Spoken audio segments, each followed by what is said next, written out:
Okay. Right.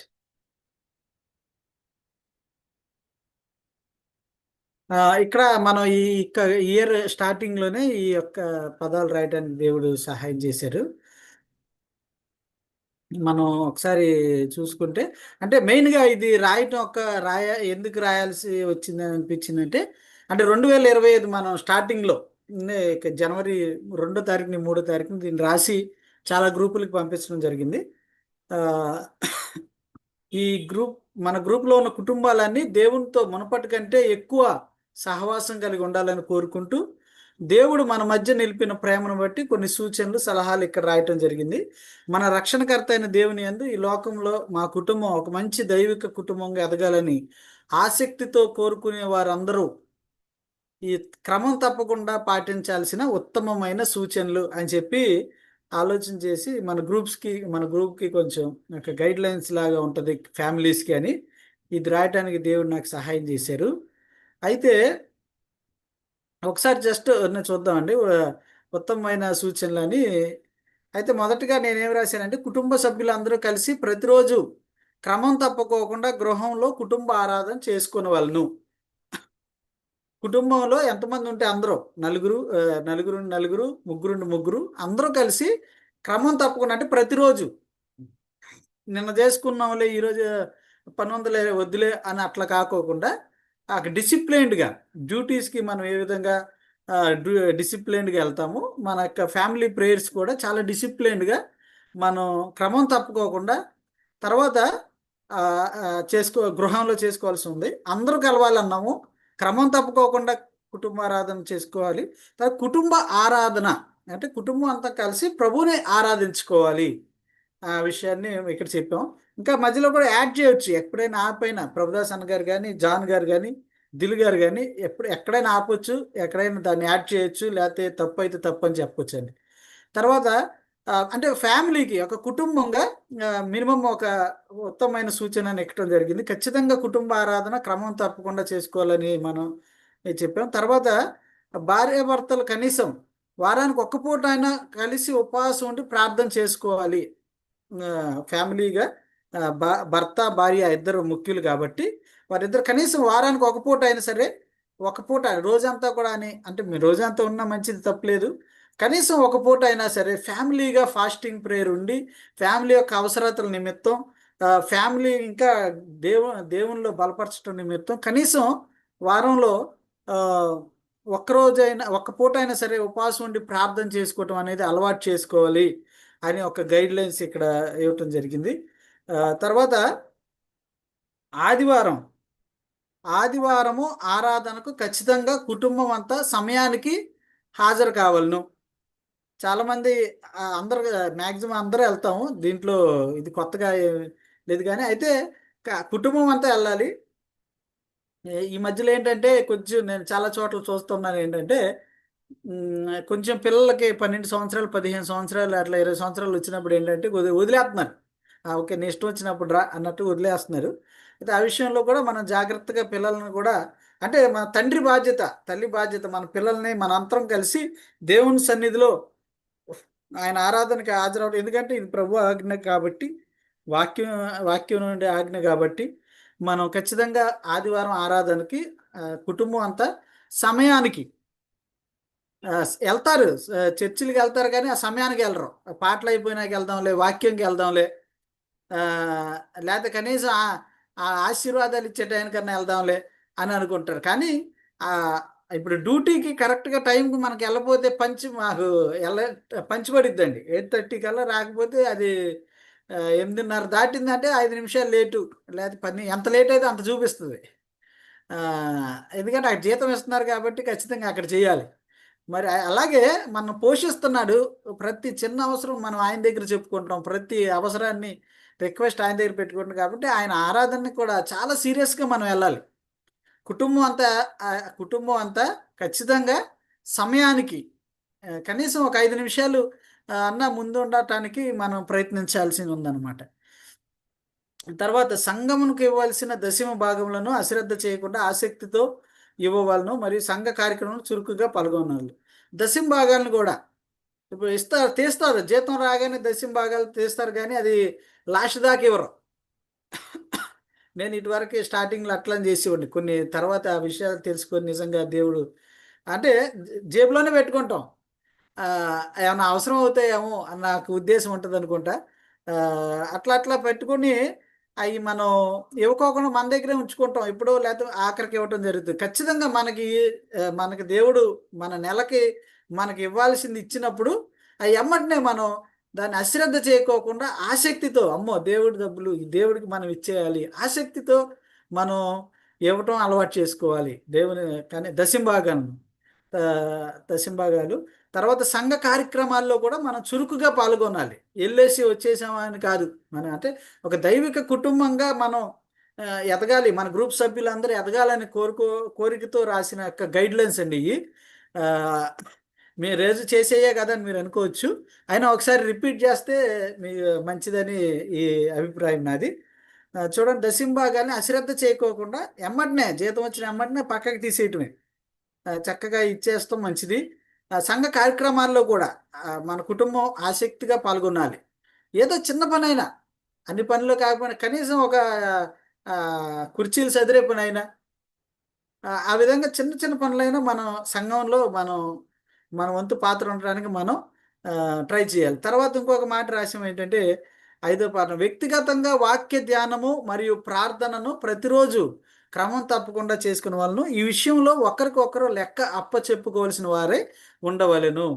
వ్యక్తిగతంగా వాక్య ధ్యానము మరియు ప్రార్థన అంటే క్వైట్ టైం, దేవునితో ప్రశాంత సమయమును ప్రతిరోజు క్రమం తప్పుకోకుండా చక్కగా ఒక డిసిప్లిన్ వేలో మనం ఈ క్వైట్ టైం చేసుకోవాలి. ఈ విషయంలో ఒకరికొకరు లెక్క చెప్పుకోవాలి. అంటే భార్య భర్తని అడగాలి, ఈరోజు నువ్వు క్వైట్ టైం చేసుకున్నావా, ఎందుకు చేసుకోలేదు అని ఆ విషయం అడగగలగాలి. ఆ స్వతంత్రాన్ని మనం ఇవ్వాలి మన భార్యకి. భర్తకు భార్య కూడా భర్తకి ఆ స్వతంత్రాన్ని ఇవ్వాలి.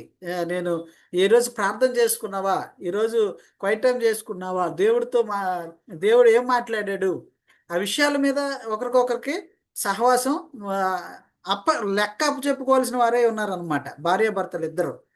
ఆ విధంగా మనం ఉండాలి. వ్యక్తిగతంగా వాక్య ధ్యానం ప్రతిరోజు ప్రార్థన మనకు ఉండాలి. తర్వాత ఒక్క నిమిషం, 5 పాయింట్లు అయినాయి. 6 పాయింట్ చూడండి.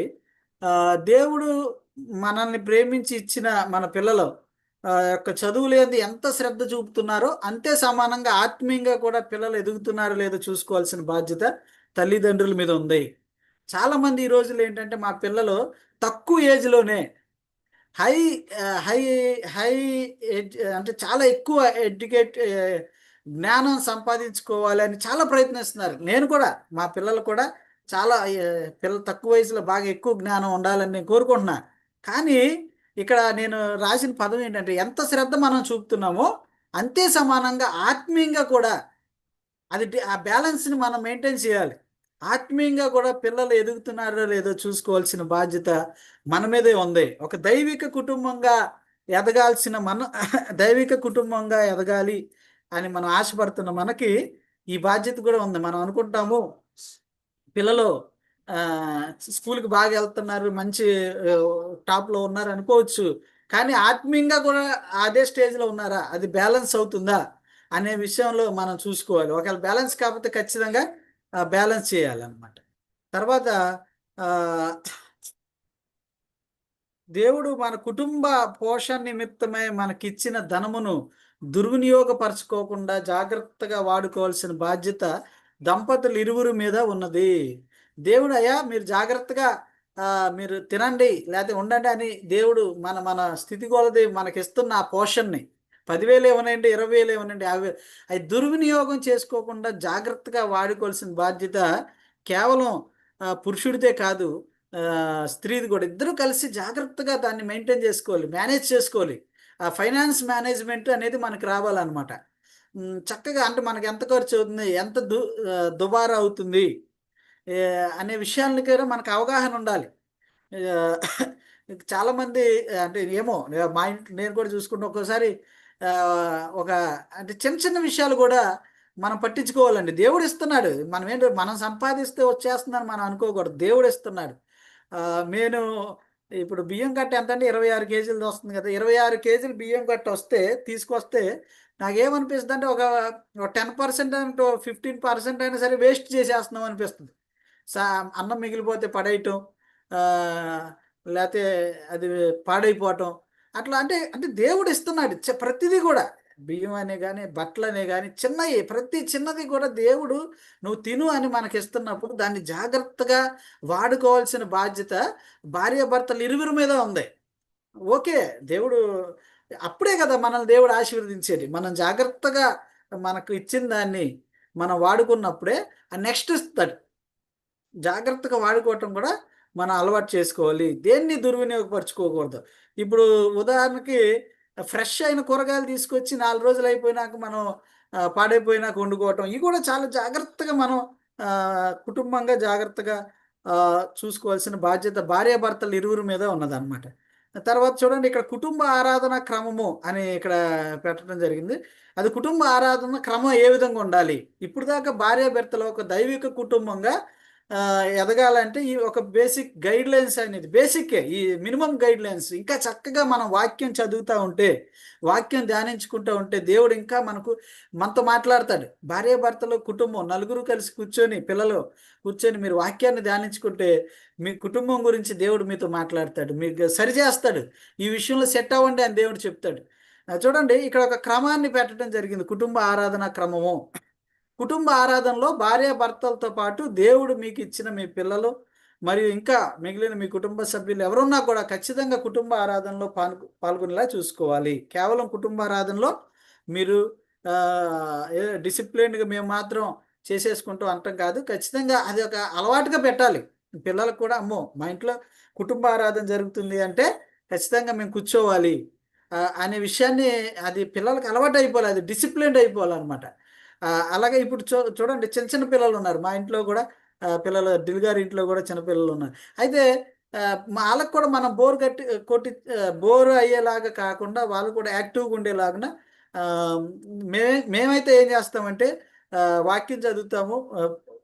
పాటను ఆళ్ళతోనే పాడిస్తాం. ఖచ్చితంగా మీరే పాడండి అంటాం.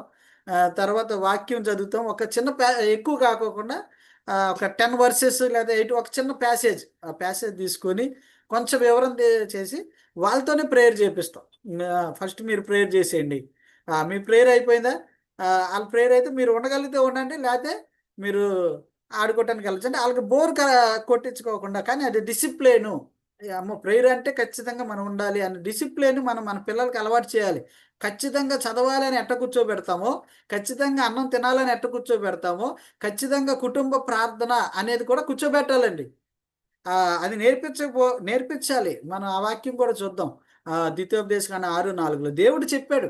మీరు నేర్పించండి. కూర్చున్నప్పుడు, నుంచున్నప్పుడు, నడుస్తున్నప్పుడు, పడుకున్నప్పుడు అన్నీ ఆ వాక్యాన్ని నేర్పించమని దేవుడు సీరియస్‌గా ఆయన నేర్పించమని చెప్తున్నారు దేవుడు. కాబట్టి మన మన పిల్లలకి ఆ విధంగా సీరియస్‌గా నేర్పించాలి. తర్వాత చూడండి, కుటుంబంలో రక్షణ పొందిన వారు ఎవరైనా ఉంటే వారి రక్షణ కోసం కృషి చేయాలి. ఉదాహరణకి మన కుటుంబంలో ఇంకెవరైనా రక్షణ లేని వారు ఉంటే వారి రక్షణ కోసం మనం కృషి చేయాలి. సాధ్యమైనంత వరకు ప్రతిరోజు ఒకే సమయానికి కూడుకోవటం మంచిది. అంటే రోజు ఒక టైం పెట్టుకుంటే పిల్లలకి కూడా ఒక డిసిప్లిన్ అయిపోద్ది. ఒక టైం అయింది అంటే ఆ టైంకి ఖచ్చితంగా పిల్లలకు కూడా ప్లాన్ అయిపోతారు. ఓకే, ఓ 20 మినిట్స్, 30 మినిట్స్ మనం వర్షిప్ ఉంటది అనే విషయం ఆళ్ళకి అర్థమవుతది.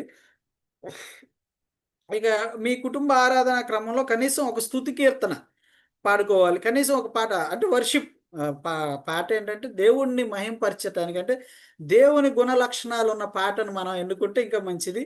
లేదు అంటే మీరు రోజు క్వైట్ టైమ్‌లో చక్కగా ఏదైనా ఒక అధ్యాయాన్ని తీసుకొని దాంట్లో దేవుని క్యారెక్టరిస్టిక్స్‌ని, దేవుని గుణ లక్షణాలను మీరు రాసి పెట్టుకొని ఆ పదాలను బట్టి కూడా దేవుడిని స్తుతించొచ్చు. అంటే రోజు ఒకే విధంగా ఒక పాట కాకుండా ఒకరోజు వాక్యంతో దేవుని స్తుతించొచ్చు. వాక్యంలో నేను ఈరోజు ఈ వాక్యం చదివాను. ఈ వాక్యంలో దేవుని గుణలక్షణాలు ఇయున్నాయి.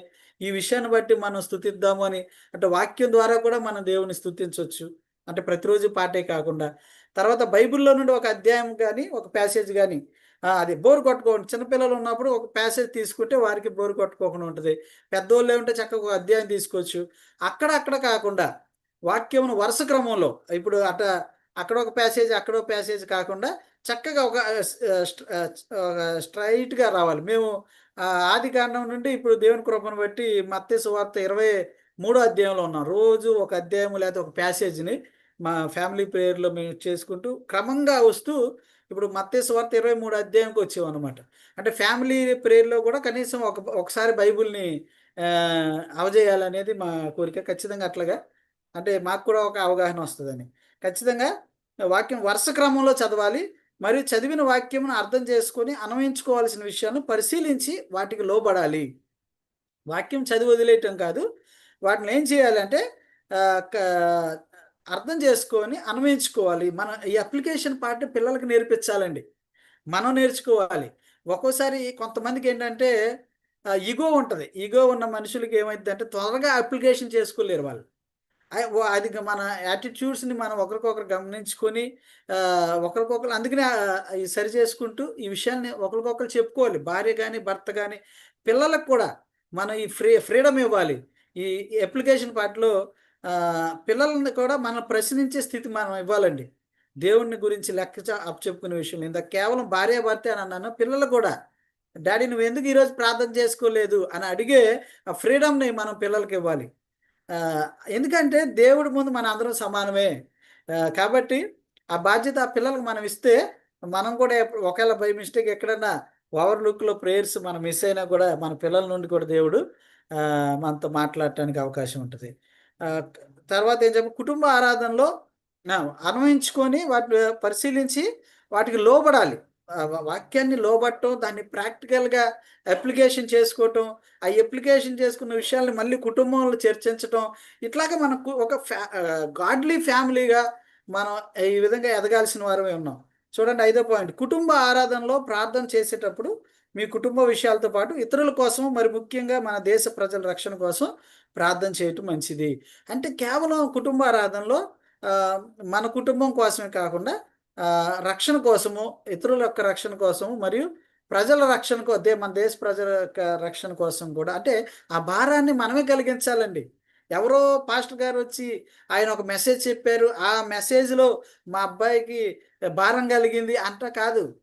మన కుటుంబంలోనే మనం భారం కలిగించాలి. మన దేశం యొక్క పరిస్థితులు మన మన పిల్లలకి చెప్పాలి. ఎవరు చెప్తారు? మన దేశంలో ఈ పరిస్థితి ఉంది. ఇంకా రక్షణ చాలా ప్రజలున్నారు. చాలా దేశాలున్నాయి. ఈరోజు మనం భాగ్యులం, సౌభాగ్యులం. మనం రక్షణ పొందుకున్నాం. కానీ ఇంకా చాలామందున్నారు. ఆ భారాన్ని మనమే కలిగించాలి తల్లిదండ్రులుగా. వాళ్ళు కాసేపు ప్రార్థనలో కూర్చున్నారులే, చాలులే అని కాంప్రమైజ్ అయిపోతుంటే అది కుదరదండి. అప్పుడు మనం బ్యాలెన్స్ చేసినోళ్ళం అవ్వం. మనం బ్యాలెన్స్ కూడా చేయాలి ఈ విషయాలని. తర్వాత ఇక్కడితో అంటే ఒక బేసిక్ మరీ ఎక్కువగా అయినా గూడా అందరూ చదవరు అన్న ఉద్దేశంతో మినిమమ్ ఈ బేసిక్ విషయాల్ని ఇక్కడ పొందపరచటం జరిగింది. ఈ రాయటానికి దేవుడు కృప చూపించారు. మన ప్రభుదాస్ గారు కూడా దీంట్లో సహాయం చేశారు. అయితే ఇక్కడ ఒక్కసారి మనం ద్వితీయోపదేశకాండం 6 అధ్యాయం 4 వచనం ఒకసారి చదువుదామండి. 4-9 వచనాలు చదివి ఆ తర్వాత మనం డిస్కషన్ ఒక 5 మినిట్స్ దీని మీద ఏమన్నా సీనియర్స్ ఉన్నారు కాబట్టి జాన్ గారు ఉన్నారు. ప్రభుదాస్ గారు ఉన్నారు. దిల్ గారు కూడా ఉన్నారు కాబట్టి ఇంకా మనం మిస్ అయింది. ఇక నేను రాసింది ఏమన్నా మిస్ అయితే ఇంకేదన్నా మిస్టేక్ ఉన్నా కూడా మీరు నాకు చెప్పొచ్చు. నేను దాన్ని రెక్టిఫై చేసుకుంటాను. ఇంకా మనం గాడ్లీ ఫ్యామిలీగా గాడ్లీ వేలో ఏ విధంగా దేవుణ్ణి సంతోషపెట్టే వారిగా, దేవుని సంతోషపెట్టే కుటుంబంగా ఎదగాలో మీ సలహాలు కూడా ఖచ్చితంగా ఇవ్వండి. ఒకసారి ద్వితీయోపదేశకాండం 6 అధ్యాయం 4-9 వచనాలు చదువుదామండి.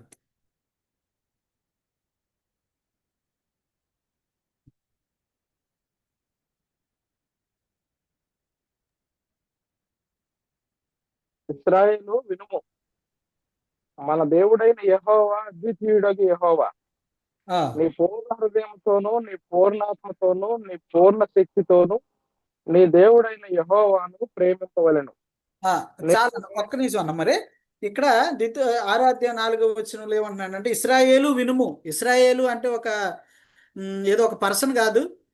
లేదా ఒక టీమ్ కాదు. చక్కగా ఒక దేశం. ఇశ్రాయేల్ అనేది ఒక దేశం అండి. ఒక దేశం అంటే అందరితో మాట్లాడుతున్నాడు. ఒక్కరితో కాదు. ప్రతి ఒక్కరితో మాట్లాడుతున్నాడు. ఏమని మాట్లాడుతున్నాడు అంటే ఇశ్రాయేలు వినుము. మన దేవుడైన యెహోవా అద్వితీయుడగు యెహోవా. అంటే అద్వితీయుడు అంటే ద్వితీయం లేనివాడు, ఇంకొకడు లేడు, అలాంటి దేవుడు ఇంకొకడు లేనే లేడు, అద్వితీయుడు. అంటే ఈ విషయాన్ని నేర్పిస్తున్నాడు. నీ పూర్ణ హృదయంతోనూ, నీ పూర్ణ ఆత్మతోనూ, నీ పూర్ణ శక్తితోనూ నీ దేవుడైన యెహోవాను ప్రేమింపవలెను. ఇది ఆజ్ఞ. వాళ్ళకి ఇచ్చిన ఆయన పూర్ణ హృదయంతో, పూర్ణ ఆత్మతో, పూర్ణ శక్తితో మనం దేవుడైన యెహోవాను ప్రేమించాలి. ఇది మన పిల్లలకి మనం నేర్పించాల్సి ఉంది. అంటే మన చర్చిలో మనతో పాటు ఉంటున్నారు కానీ వాళ్ళు ఫుల్ హార్టెడ్గా ఉంటున్నారా లేదా? కుటుంబ ఆరాధనలో మన ప్రెజర్తో కూర్చుంటున్నారు కానీ వాళ్ళు ఫుల్ హార్టెడ్గా ఉంటున్నారా లేదా? అది మనం గమనించుకోవాలి. అందుకనే దాన్ని బట్టి ఆ ఫ్లెక్సిబిలిటీని వాళ్ళకి బోర్ కొట్టుకోకుండా మనం ఆ ఫ్లెక్సిబిలిటీని మనం చూడాలి. పూర్ణ ఆత్మతో, పూర్ణ శక్తితో, పూర్ణ హృదయంతో మనం యెహోవాను ప్రేమించాలి. నేడు నేను నీకు ఆజ్ఞాపించి ఈ మాటలు నీ హృదయంలో ఉండాలి. ఫస్ట్ ఆజ్ఞ ఏంటంటే మన హృదయంలో ఉండాలి. మన హృదయంలో లేకోకుండా మన పిల్లల్ని ఎంత ఫోర్స్ చేసినా అయ్యే పనులు కావు, అయ్యేవి సక్సెస్ అవ్వవు. ఖచ్చితంగా దేవుని యొక్క ఆజ్ఞలు మన హృదయంలో ఉండాలి, తల్లిదండ్రులమైన మన హృదయంలో. తర్వాత ఏం చేయమంటున్నాడంటే నీవు నీ కుమారులకు వాటిని అభ్యసింపజేసి నీ ఇంట కూర్చుంటున్నప్పుడు, త్రోవ నడుచున్నప్పుడు, పండుకున్నప్పుడు, లేచినప్పుడు వాటిని గురించి మాట్లాడాలి.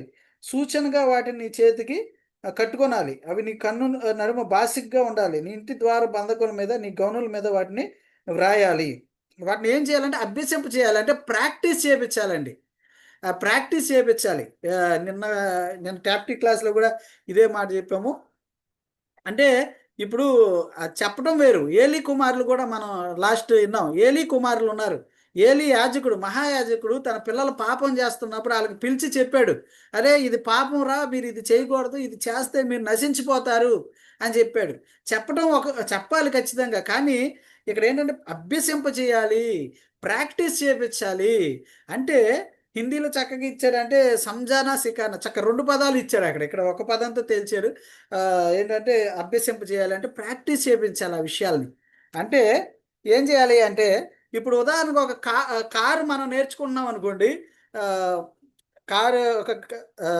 కార్ డ్రైవింగ్ స్కూల్కి వెళ్ళినప్పుడు ఏంటంటే ఒక ఇంట్లో ఒక రూమ్లో కూర్చోబెట్టి, బాబు ఇది స్టీరింగు, ఈ స్టీరింగ్ ఉంటుంది, దాన్ని నువ్వు ఇట్లా పట్టుకోవాలి, ఈ పక్కన గేర్ ఉంటుంది, తర్వాత నీకు 2 కాళ్ళకి ఒకటి క్లచ్ మీద, ఒకటి బ్రేక్ మీద ఉంటాయి, ఇట్లాగ నువ్వు స్లోగా నడుపుకుంటూ వెళ్ళటమే అని ఇదేమంటారు, కూర్చోబెట్టి నేర్పించటం, చెప్పటం. నేర్పించడం అంటే ఏంటి అంటే, అభ్యసింపజేయటం అంటే ఏంటంటే ఆయన్ని కారులో కూర్చోబెట్టి పక్కన కూర్చొని ఇదిగో నడిపిస్తూ, ఎవరైనా ఎదురు వస్తే వాళ్ళని ఇక్కడ బ్రేక్ వేయమని, ఇక్కడ స్లో చేయి అని కారులో పక్కనే కూర్చొని నేర్పించడానికి, చెప్పి వదిలేయడానికి చాలా తేడా ఉంటుంది. ఈ రోజుల్లో తల్లిదండ్రులైన మనం ఏంటంటే చెప్పి వదిలేస్తారు. అందుకే అభ్యసింప చేయకపోవటం వల్ల లాస్ట్కి ఇబ్బంది అవుతుంది. ఖచ్చితంగా అభ్యసింప చేయాలి. దేవుడు చెప్తున్నాడు ఈ మాట, ఇశ్రాయేలు వినుము, నువ్వు నీ కుమారులకు అభ్యసింప చేయి, ప్రాక్టీస్ చేయించు అని అంటున్నాడండి. ఆ విషయాలు మనం ప్రాక్టీస్ చేయించాలి. ఏం ప్రాక్టీస్ చేయించాలి అంటే చూడండి, ఎట్లా ప్రాక్టీస్ చేయించాలంటే అంటున్నాడు, నీవు నీ కుమారులకు వాటిని అభ్యసింప చేసి నీ ఇంట కూర్చుంటున్నప్పుడు, త్రోవ నడిచినప్పుడు, పండుకున్నప్పుడు, లేచినప్పుడు వాటిని గురించి మాట్లాడవలను. సూచనగా వాటిని నీ చేతికి కట్టుకుని వాళ్ళను. అవి నీ కన్నుల నడుము బాసికంగా ఉండవలను. నీ ఇంటి ద్వార బంధకం మీద, నీ గౌనుల మీద వాటిని రాయవలను. మన ఇంటి ద్వార బంధకాల మీద, గౌనుల మీద మన కన్నులు ఎదురుగా అవి రాయాలి. మనమేం రాస్తామంటే, నీ దేవుడైన యెహోవా నిన్ను ఆశీర్వదించును గాక, ఇది మొదలుకొని నీ రాకపోకలను తోడై ఉండును గాక, ఈ ఏడాది మొదలుకొని వచ్చే ఏడాది వరకు నువ్వు ఆశీర్వదింపడే వరకు ఏ ఆశీర్వాదాలు కనపడతాయి. ఇక్కడ దేవుడు ఏం రాయమని చెప్పాడు గోడల మీద అంటే, ఆజ్ఞలు రాయమన్నాడు. మనం రాయాల్సింది ఆజ్ఞలు. మన గోడల మీద ఉండాల్సింది ఏంటంటే, మన కళ్ళెదురుగా ఉండాల్సింది ఏంటంటే ఆజ్ఞలు ఉండాలండి. మనమేమో ఆశీర్వాదాలు లేకపోతే ఇంకా దీవెనలు ఇంకేదో మనం రాసుకుంటాం. ఖచ్చితంగా మన పిల్లలకి దేవుని ఆజ్ఞల్ని కంఠాపదంగా రావాలి. పిల్లలకి దాని మీద క్రాఫ్ట్ వర్క్ ఇవ్వండి. క్రాఫ్ట్ వర్క్ చాలామంది పిల్లలు, చిన్న చిన్న పిల్లలు ఉన్నారు, క్రాఫ్ట్ వర్క్ చేస్తారు. ఒక్కొక్క ఆజ్ఞ మీద ఒక్కొక్క క్రాఫ్ట్ వర్క్ చేయమని చెప్పండి. అంటే ఆజ్ఞను మనం మైండ్కి ఎక్కించాలి. దేవుడు చెప్పాడండి, బలవంతంగా దేవుడే చెప్పాడు, అభ్యసింప చేయమని చెప్పాడు. కాబట్టి ఒక గాడ్లీ ఫ్యామిలీగా మనం ఉండాలి అంటే, ఒక దైవిక కుటుంబంగా మనం ఎదగాలి అంటే, మనం ఇప్పుడు దాకా గైడ్ లైన్స్ని మనం చూసాము. కాబట్టి మన పిల్లల్ని కూడా ఆ విధంగా మనం పెంచుకోవాలి. ఇదిగో ఇంకొక మాట చెప్పి నేను క్లోజ్ చేస్తాను. అబ్రహాముకి దేవుడు ఏం చెప్పాడంటే 18వ అధ్యాయంలో ఆదికాండంలో, అబ్రహాము నేను ఎరుగుదును, ఎందుకంటే నేను చెప్పిన ఆజ్ఞల్ని ఆయన తన పిల్లలకి నేర్పిస్తాడు, తన ఇంటి వారికి నేర్పిస్తాడని ఎరిగి నేను ఆయనకి పిల్లల్ని ఇచ్చాను, ఇస్సాకుని ఇస్తున్నానని చెప్తున్నాడు. దేవుడు మనకి పిల్లల్ని ఇచ్చాడు అంటే ఏంటంటే ఆయన కోసం మనం పెంచాలి, ఆయన ఆజ్ఞల్లో పెంచాలి. ఆయన ఆజ్ఞల్లో మనం పెంచకపోతే నష్టపోయేది ఏంటంటే వాళ్ళే నష్టపోతారు. ఖచ్చితంగా ఆయన ఆజ్ఞల్లో పెంచాలి. మనం ఎంత వాళ్ళకి జ్ఞానం అందించండి, మీరు ఎంతైనా సరే వాళ్ళకి high profiled education, high profiled జాబ్స్లో మనం వాళ్ళు ఉన్నా కూడా దేవుని జ్ఞానం లేకపోతే నష్టమైపోతారు. నా జనులు జ్ఞానం లేక నష్టమైపోతున్నారు. యెహోషువ 4:6 ఉంటుంది. దేవుని జ్ఞానం లేక జనులు నష్టపోతున్నారంట. ఈ విధంగా మనం ఉండాలి. కాబట్టి ఒక దైవిక కుటుంబంగా ఎదగాలంటే కొన్ని గైడ్‌లైన్స్ ఈరోజు మనం చూసాం కాబట్టి దాన్ని మీరు ప్రాక్టీస్ చేయండి. మీ ఫ్రెండ్స్‌కి పంపించండి. ఇంకా గాడ్లీ ఫ్యామిలీగా ఏ విధంగా ఎదగాలో ఆలోచించండి. ఫ్యామిలీగా కూర్చొని మేము అట్లా ప్రాక్టీస్ చేస్తాం. ఒక సండే ఏ రోజైనా ఖాళీ ఉన్నప్పుడు ఏం చేస్తామంటే నేను, నా భార్య, పిల్లలు ఇద్దరు నలుగురు కూర్చొని పిల్లల్ని అడుగుతాను. దేవుడికి ఎలా భయపడొచ్చు? ఆ దేవుడికి ఎలా అంటే ఆళ్ళలో కూడా మంచి థాట్స్ వస్తాయండి. దేవుడికి ఎలా భయపడొచ్చు అంటే ఆహ్, అట్లా ఆలోచనలో నుండి వచ్చిన ఈ అట్లా డిస్కషన్‌లో వచ్చిన పాయింట్సే నేను రాసినయి. దేవునికి ఎలా భయపడొచ్చు? ఎలా భయపడతాం దేవుడికి? ఇప్పుడు డ్యూటీకి టైంకి వెళ్ళకపోతే అధికారులకు భయపడతాం. సంఘానికి టైంకి వెళ్ళకపోతే దేవుడికి భయపడినట్టే. దేవుడికి భయపడేవాళ్ళు ఖచ్చితంగా సంఘానికి టైంకి వెళ్తారు. ఒక 5 నిమిషాలు ముందుంటారు. అంటే పిల్లల్ని మీరు అడగండి. మీ పిల్లలు చెప్తారు దేవుడికి ఎలా భయపడాలి?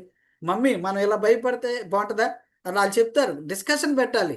అప్పుడు గాడ్లీ ఫ్యామిలీగా ఎలా ఎదగాలో మీరు పిల్లల్ని అడగండి. అసలు భలే చెప్తారాళ్ళు. ఇంకా ఇంకా మన మధ్యలో అనుభవజ్ఞులున్నారు. ప్రభుదాస్ అన్న గారున్నారు, జాన్ గారున్నారు, అయ్యగారు ఇస్రాయేల్ గారున్నారు. వారు కూడా మీ యొక్క అనుభవాల్ని షేర్ చేసుకోవాలని ఇక్కడితో నా వాక్యాన్ని ముగిస్తున్నాను. ఏమన్నా నాకు యాడ్ చేయొచ్చు. నేను చెప్పిందే కరెక్ట్ అని కాదు. నేను అనుభవం తక్కువ కాబట్టి మీరు చెప్పొచ్చు. నాకు యాడ్ చేయొచ్చు. సరి చేసుకుంటాను.